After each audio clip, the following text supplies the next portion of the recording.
1:30. I'm heading over to the shop now. I called Frankie. He said he's on his way. I got my first draft done for the employee handbook. It's roughly 50 pages or so. And then I also got a bunch of other agreements done too, like, you know, the NDA, non-solicitation, emergency contact form, separation agreements, all that kind of fun stuff. So let's just make today successful because I really want to get this thing done. Let's get in this shop and let's get this sucker open.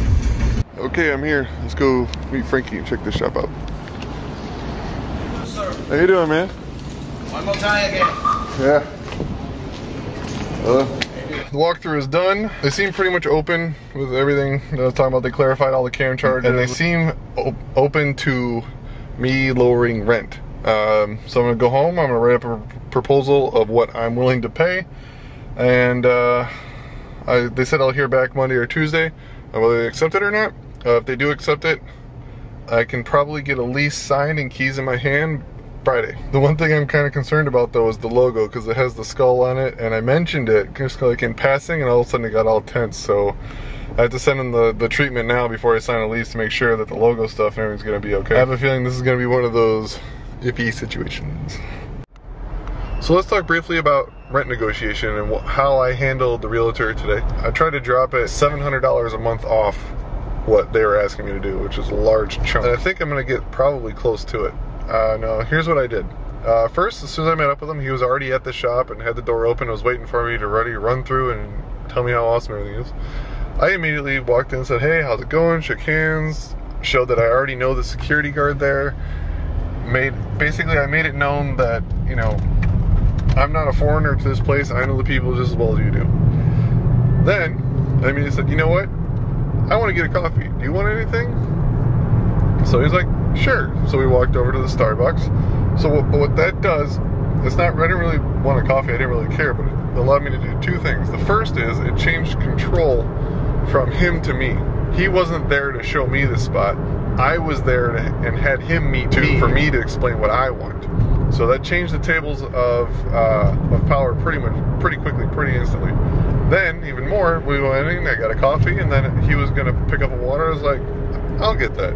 So I bought his water, and he's like, oh, thanks. But what that does is, one, it shows, hey, I'm a nice guy, and two, it puts the onus of reciprocation on him. Basically, I did you a favor, now you need to do me a favor. Even if it's so small, it still works. It's just one of those mental games that people always fall for. Kind of like, you know, oh, it's only $4.99. You know it's $5, but still your brain only sees the 4 and recognizes that. Always, whenever you're going to negotiations, make sure that they owe you. No matter how big or how small, they need to owe you something. Why do you think people go out and spend thousands of dollars and whining and dining clients and taking them to concerts and basketball games and courtside seats? It's so that they get the feeling that they owe you one. It's the same reasons that, you know, people go around when they want to collect charity of any kind. They hand you a flower and then say, would you like to donate? It's because, look, I've given you something, now according to everything that you know and how you've been brought up, you need to return something. And it's human engineering, so cater to it. So that's why I bought him the water. So now he needs to owe me something. So we got our coffee, got our water, then we leisurely stroll back to the shop. And as we walk back, I point out everything I see about the shopping complex, saying about how this place is vacant, this place is vacant, this place has flipped twice in the last year. I've talked to the owner at this place, I've talked to the owner at this place, I've eaten at this place. So it shows him that I've really been doing my research and that I probably have a lot more connections than he thinks. So that then shows I have even more power with the negotiation factor of the rent, because whether I am making some of this up or not, he'll never know. So more power on my side. Then we get into the store and we talk about the store, and he immediately went on with about how great the store is and how they did all this or that. And I was like, yeah. Cut him off in mid-sentence. Like, I know there's a lot of great stuff, but... And then immediately start pointing out all the negative things about the shop. This might be water damage. It looks like, honestly, like someone just spilled water and stuff. Doesn't matter. This looks like water damage. The roof could be leaking. That's risk. Look at all this construction that's already here. Even though it's nice and I want to keep it, look at this construction that's already here. It's going to cost me $20,000 to have some demo crew come in, tear it all down, rip it out of here after hours, because I can't do it during the day. you know, dispose of it, waste disposal costs, blah blah blah blah blah. That's more risk, more cost to me. I see a dead cockroach over in the corner. Is this place infested? Do the neighbor places have it? I mean, obviously the place has been vacant for a year and a half, so probably, you know, a bug just snuck in and died. It's not that big of a deal, but use it to your advantage. This place might be infested, in which case I'm gonna have to pay for, you know, pest control and this and that.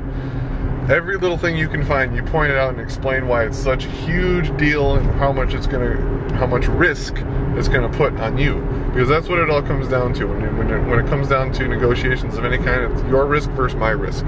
So your risk always needs to be greater than theirs. So now, after going through everything, pointing out all the risk, then I go up to him and tell him, so with all of these factors, I can't agree to the rent that's being stipulated on me. And I talked to one of the owners of a guy that's renting a place here with the exact same square footage as mine, and I know for a fact that he's paying well under 2/3 of what you're asking me to pay. And now that I know that, I know you're overcharging me. So now I feel kind of like I'm being taken advantage of. So now what you're doing, always use the word taking advantage of too, because those are great. So now I got the, you owe me something. I've pointed out all the flaws of the shopping center. I've pointed out all the flaws of the shop. And now I've then added that I'm being taken advantage of by the landlord. So I put all these negative things on their side, and then I tell them, okay, for me to move forward with this, after all the work that we've already done together, I gave them two options. I gave him one option, which is where I stay on as the guarantor, but then I pay a significant amount less, which is the 2/3 value. Or you take me off as guarantor, which greatly reduces my risk, and I will pay a quarter less.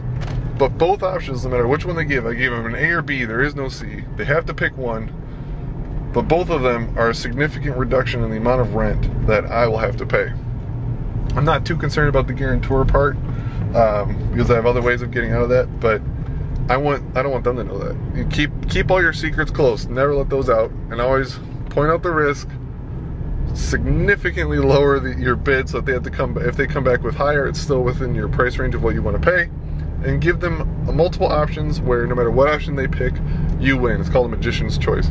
Those are the tactics that I use today to negotiate my rent, and I should hear back from them in a couple days with a response from the owner as to whether or not they agree to my terms. Hopefully they will, in which case we can get a lease written up, signed, and hopefully I can get the keys by the end of next week, and that would be awesome. So until next time, I'm Adam, you're watching Body Mod TV. We're working on opening up a tattoo shop. It's gonna rock. See you guys.